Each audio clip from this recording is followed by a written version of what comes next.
Olá, já está no ar o programa Chave do Negócio. Você nos assiste pela TV Guarulhos no canal 3 da NET Digital, canal 20 da NET Analógica e ao vivo para todo o Brasil no www.tvguarulhos.tv.br. Nesta quinta-feira o programa Chave do Negócio é diferente. Nós completamos 2 meses e neste programa nós vamos exibir trechos de entrevistas que foram ao ar nesses 2 meses do programa Chave do Negócio. A primeira delas vai ser com as duas Rosmaries, elas que são industriais da cidade de Guarulhos e são diretoras do CIESP. Falaram sobre etiqueta no trabalho. Outra entrevista é com o Antônio Carlos Porto Araújo, que falou conosco sobre crédito de carbono e sustentabilidade. Por último, Eduardo Camei, ele que é especialista em gestão de saúde, mas ele vai falar conosco sobre a preparação da cidade de Guarulhos para receber visitantes da Copa do Mundo em 2014 e das Olimpíadas em 2016. Nós voltamos em 30 segundos, não saia daí.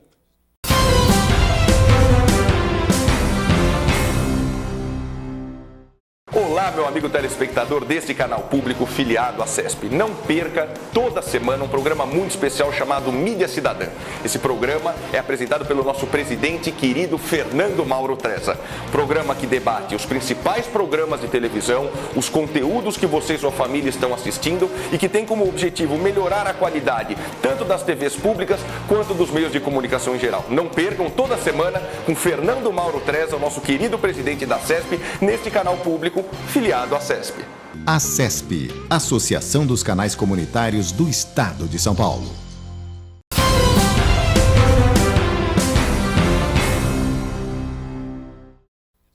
Depois desse rapidíssimo intervalo, nós vamos acompanhar agora uma entrevista que foi ao ar no dia 5 de setembro com 2 diretoras do CIESP. Vamos ver. As regras e normas no ambiente de trabalho existem para ser cumpridas. Ficar ao telefone batendo longos papos, atender ao celular em horários inadequados, exagerar no decote e na minissaia ou utilizar a infraestrutura da empresa para resolver pendências pessoais são coisas que podem não pegar bem para a sua manutenção no emprego. Pensando em melhorar o ambiente de trabalho, algumas empresas criaram cartilhas de bons modos com regras de etiqueta que abordam temas como gírias, fofocas, vestimentas, uso do celular e e-mails pessoais e pontualidade, além de outros assuntos. E comigo aqui no estúdio, hoje eu recebo a presença de 2 mulheres empresárias aqui na cidade. Uma delas é a Rosmarie Gallery, que ela é coordenadora do Núcleo das Mulheres Industriais do Centro das Indústrias do Estado de São Paulo. Rosmarie, seja bem-vinda ao programa. Muito obrigado pela tua presença aqui. É um prazer estar com vocês. E a outra é a Rosmarie, também leva o mesmo nome, Rosmarie Hammer. Ela também faz parte do Núcleo das Mulheres Industriais do CIESP. Muito prazer. Seja bem-vinda aqui no estúdio do A Chave do Negócio, Rose. Prazer, é tudo meu estar aqui com você, Reinaldo. Eu vou chamar você de Rose e você de Rosmarie. Vocês se importam? Assim, até para diferenciar aqui no nosso papo? Fique à vontade, é assim mesmo que o pessoal faz. Bacana. A Rosmarie, ela é também diretora-presidente da FIBrasil, a indústria e comércio de carrocerias que fica ali no bairro de Cumbica. E a Rose Hammer, ela é diretora-presidente da indústria de artefatos plásticos que fica... Onde é que fica a tua indústria? Aqui na Timóteo Penteado, pertinho de você. Aqui na Vila Galvão? Bairro do Picanço aqui. Ah, que bacana. Deixa eu falar, no final do mês de agosto, o CIESP promoveu uma palestra que tratou exatamente do assunto que a gente acabou de ver aí nesse VT, nessa reportagem, que fala sobre ética no meio ambiente de trabalho, né? Por que o CIESP resolveu entrar, Rosmarie, nesse tema? Porque nós identificamos que alguns valores estão se perdendo e que muitos jovens perdem a oportunidade de se colocar profissionalmente porque não têm a postura, porque não têm a apresentação e porque não conhecem minimamente o que devem fazer para serem inicialmente aceitos em um trabalho e, no segundo momento, manter esse trabalho. Então, resolvemos fazer esse levantamento e demos o primeiro passo com a palestra Ética e Etiqueta no Trabalho. E como é que foi o resultado dessa palestra? Quem participou dessa palestra? Essa palestra ela teve como público todas as indústrias aqui de Guarulhos, onde emitimos os convites, né, enviamos os convites, e estava aberto aos departamentos de RH, não só a parte feminina como a masculina também, porque ética e etiqueta também é um assunto do mundo masculino. Alguns abusos a gente observa de uma forma geral. E o público tivemos assim um público bastante grande, muitos interessados, e o resultado foi excelente. No entanto, esse é apenas o início de um trabalho, porque quando nós falamos sobre forma de se vestir, como falamos sobre, por exemplo, acessórios, quando falamos sobre linguagem, como falamos em como falar a respeito das coisas, são assuntos muito amplos e que vai agora exigir com que nós façamos algumas palestras complementares e onde nós vamos abordar descendo mais a fundo em cada um desses temas. Mas a palestra em si, o evento, foi considerado um sucesso. E vocês criaram alguma coisa, alguma cartilha para poder distribuir para os associados, para as pessoas que participaram? Pois é.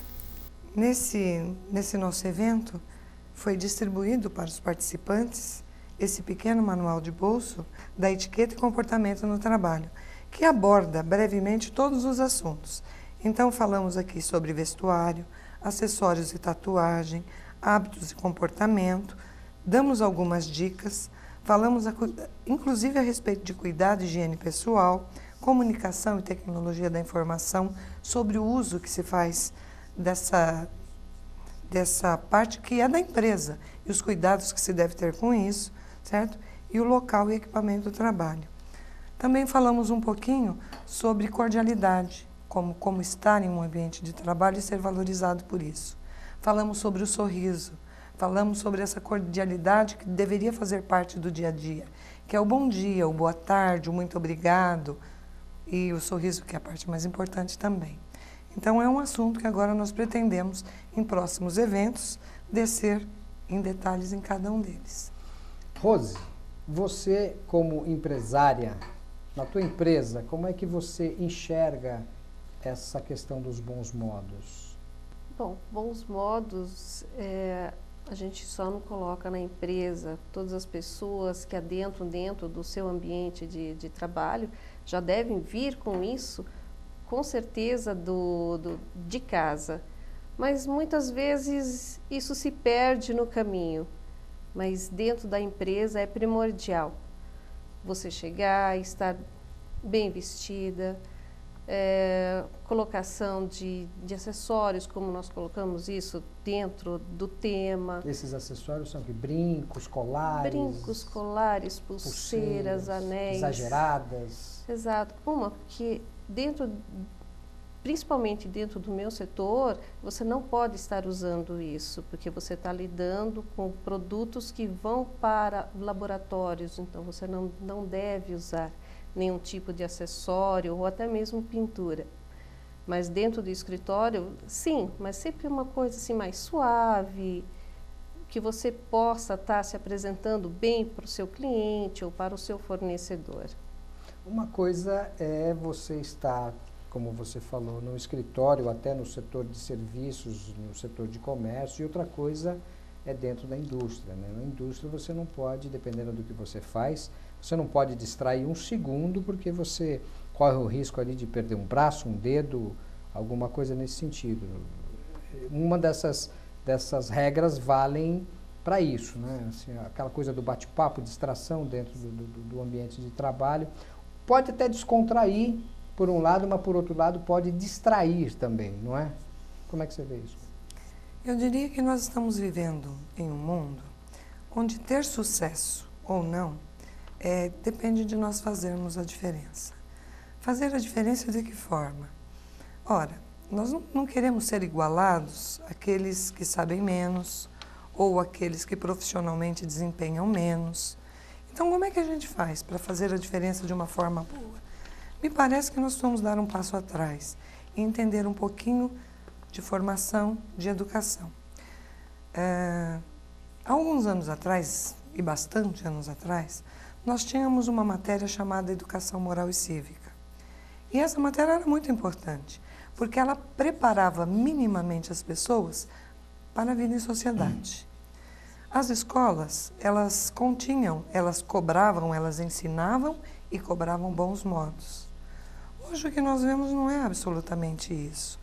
Me parece que seria muito importante se dentro da formação de cada aluno, nós pudéssemos colocar algumas coisas, que é aquilo que o mundo profissional espera.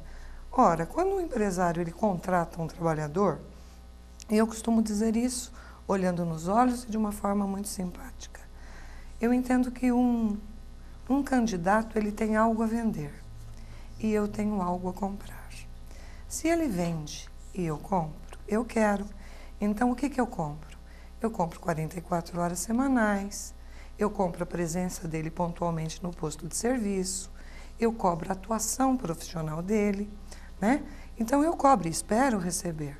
Ora, quando nós recebemos profissionais que se atrasam, que andam com o celular no bolso, que atendem a parte da vida particular durante o trabalho, que fica desatento, que essa desatenção, ela promove atrasos naquele trabalho que ele está proposto a cumprir, ou que pode colocar em risco qualquer pessoa, eu diria que ele não tem uma atitude e uma postura adequada. Também não gosto quando uma moça, ela vem com uma mini saia, que ela vem com um detalhe longo e outras coisas assim.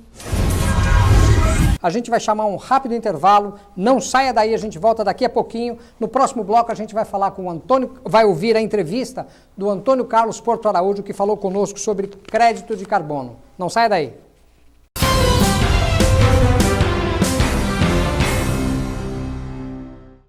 Olá, sou o reverendo Bruno Ribas. Eu sou apresentador do programa Mesa Evangélica e eu te convido toda quarta-feira ao vivo aqui na TV Guarulhos, no canal 20 analógico, canal 3 digital, das 17 às 18 horas. Não perca, eu estarei aqui com você.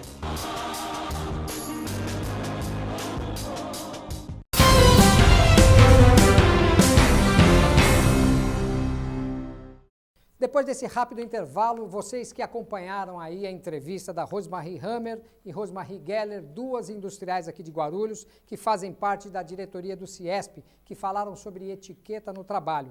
Nós vamos falar agora com o Antônio Carlos Porto Araújo, que vai falar conosco sobre crédito de carbono. Mas antes eu queria te dar um recado.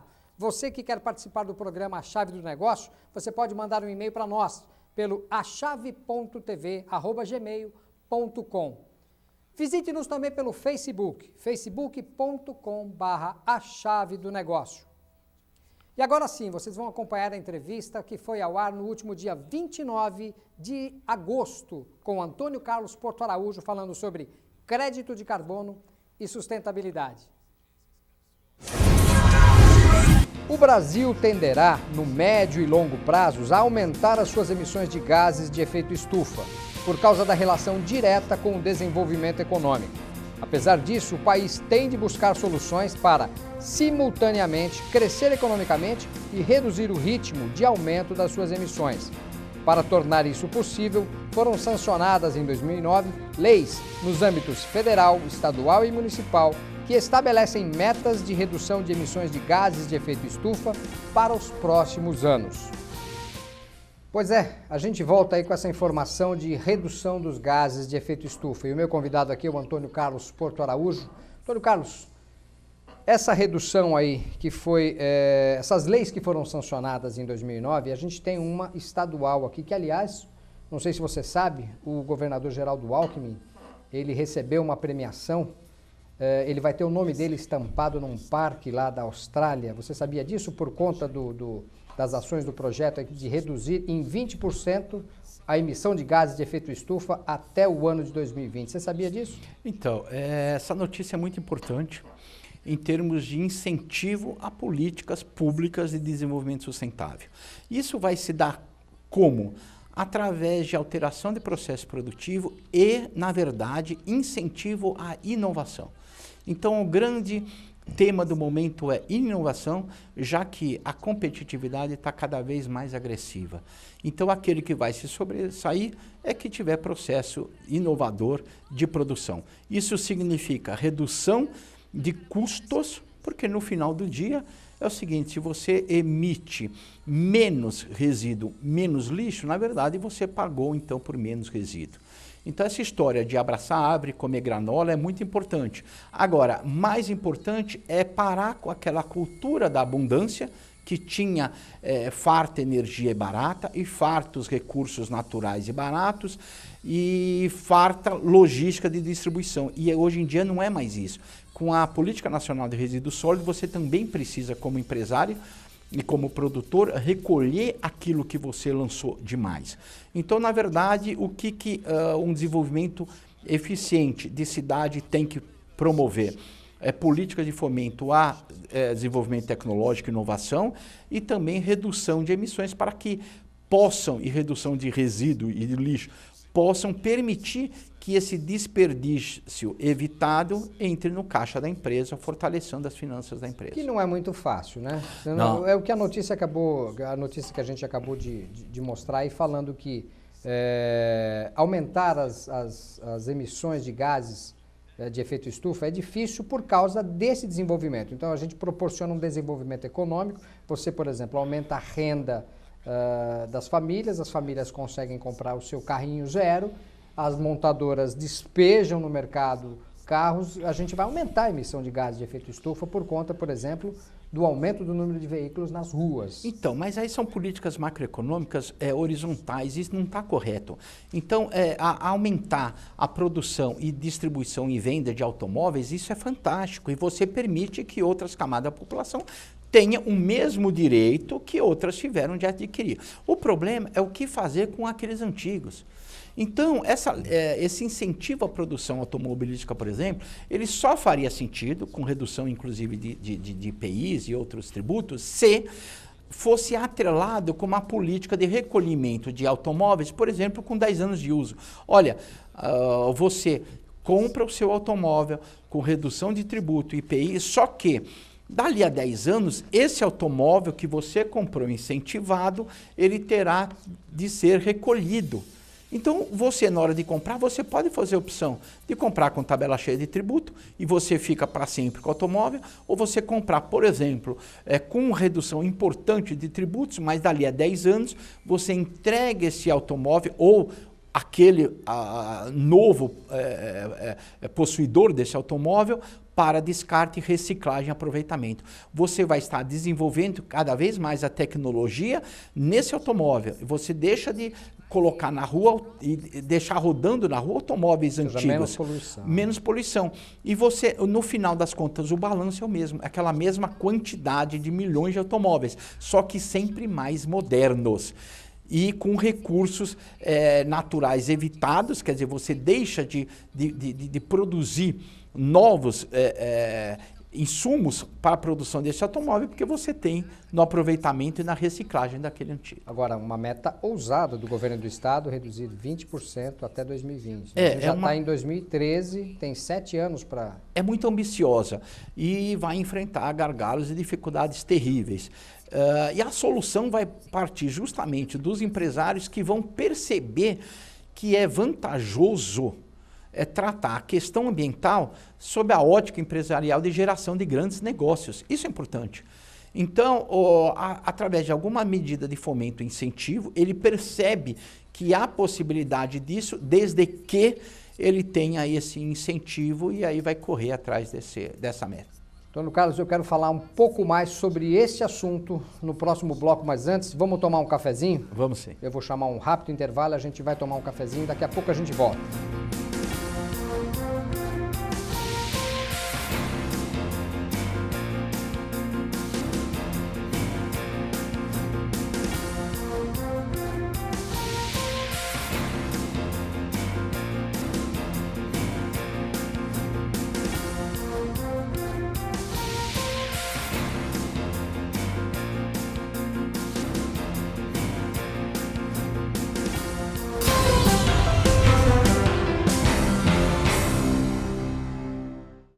Olá, meu amigo telespectador deste canal público filiado à CESP. Não perca toda semana um programa muito especial chamado Mídia Cidadã. Esse programa é apresentado pelo nosso presidente querido Fernando Mauro Treza. Programa que debate os principais programas de televisão, os conteúdos que você e sua família estão assistindo e que tem como objetivo melhorar a qualidade tanto das TVs públicas quanto dos meios de comunicação em geral. Não percam toda semana com Fernando Mauro Treza, o nosso querido presidente da CESP, neste canal público filiado à CESP. A CESP, Associação dos Canais Comunitários do Estado de São Paulo.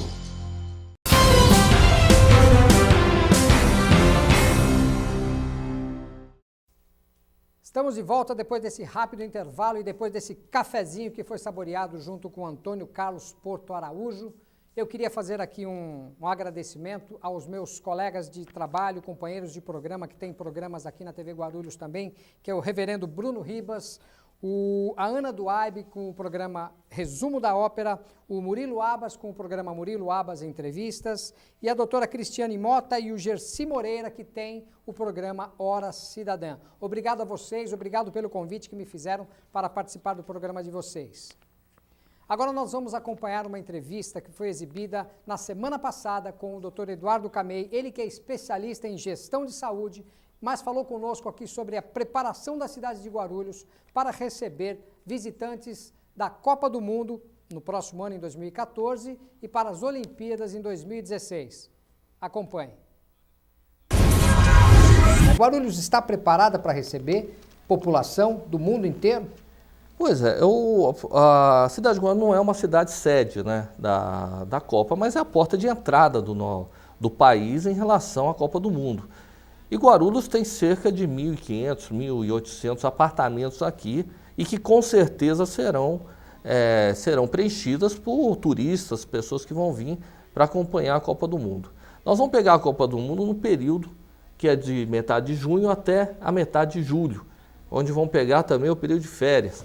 Então, por exemplo, nós estamos entrando em outubro, onde até o momento nós não temos visto, ou pelo menos eu não tenho visto, uma mobilização para que haja uma conversa em torno de uma comissão, um comitê, para discutir a Copa do Mundo, os eventos internacionais dentro da nossa cidade, ou que a gente esteja participando dentro da cidade.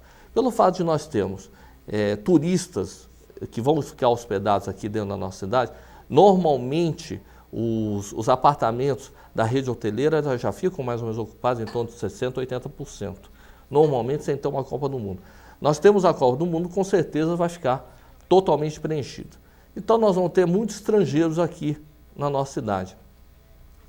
Se uma dessas pessoas, porventura, passa mal dentro do hotel, passa mal dentro do restaurante, passa mal dentro de uma casa noturna dentro da nossa cidade, qual vai ser o procedimento para nós atendermos essa pessoa que vai estar aqui dentro da nossa cidade? Como é que nós vamos qual é a tratativa, qual é o protocolo para se atender uma pessoa dessa? Ele vai para o hospital público? Ele vai para um hospital privado? Você chega no hospital público, chega no hospital privado, quem é que vai dialogar com essa pessoa? Você tem que ter alguma pessoa lá que fale no mínimo inglês, para poder ter uma conversação e poder ter um atendimento rápido. Porque dependendo da situação, você precisa ter alguma pessoa que faça uma comunicação rápida com esse turista aqui dentro da nossa cidade. Então, na tua visão, a gente não tem essa preparação. As pessoas, por exemplo, não sabem falar inglês. Não, e se sabe, tem que começar a haver uma reestruturação, por exemplo, até... Porque a gente está falando de uma área bem específica, na saúde. O cara pode saber falar inglês, mas ele não sabe perguntar se você é alérgico a algum tipo de medicamento. Pois né? Ainda tem que ter não basta ter, exatamente, não basta ter o conhecimento da língua, você também tem que saber falar alguns termos e até se comunicar do ponto de vista na área de saúde, né? Se você é alérgico, se você não é alérgico, o que você já teve. Então, é uma coisa que você precisa começar a preparar essas pessoas, porque você não tem muitas vezes pessoas já preparadas. Eu até recentemente... Quais são as pontas que precisam estar? Por exemplo, SAMU, Corpo de Bombeiros? SAMU, Corpo de Bombeiros, rede hoteleira, rede de restaurantes precisam estar envolvidos, polícia militar, polícia rodoviária. Todas essas entidades precisam estar envolvidas, fora, lógico, os hospitais privados, os hospitais públicos, precisam estar envolvidos em todo essa estruturação, porque independe se é um ou seja, dois então ou três. não é só o poder público, né? A gente tem o poder público, né? A gente tem a iniciativa privada, o comércio, o serviço, né? E as rodovias, né? A polícia, né? Polícia militar, polícia rodoviária federal, polícia rodoviária estadual. Bem, todas essas entidades, todos esses personagens, atores que fazem parte de uma Copa, provavelmente a gente deve ter esquecido, mas precisamos realmente envolver, não tenho visto. Isso é uma iniciativa do poder público. O poder público tem que ter essa iniciativa para que a gente possa realmente começar a desenhar os processos, os protocolos de atendimento, tudo, para que a gente não possa. Vamos ser referência para o mundo e não podemos amanhã sair no noticiário amanhã, dar um surto aqui dentro da cidade, ou qualquer cidade que apareça, acontece algum problema de surto dentro da cidade, pô, você não está preparado para atender toda essa população. Então isso é essencial, isso é necessário para que a gente possa realmente estar funcionando com muita sincronia, a ponto de que a gente realmente tenha essa responsabilidade de receber toda essa população que vem dos mais diversos pontos do mundo assistir um evento de tal magnitude. Você acabou de assistir mais um programa Chave do Negócio aqui pela TV Guarulhos, canal 3 da NET Digital, canal 20 da NET Analógica e ao vivo para todo o Brasil pelo www.tvguarulhos.tv.br. Na próxima semana você vai acompanhar uma entrevista conosco com Milton Luiz de Melo Santos, ele que é o presidente do Desenvolve São Paulo, agência de fomento do governo do estado de São Paulo. Até a próxima quinta-feira, fiquem com Deus.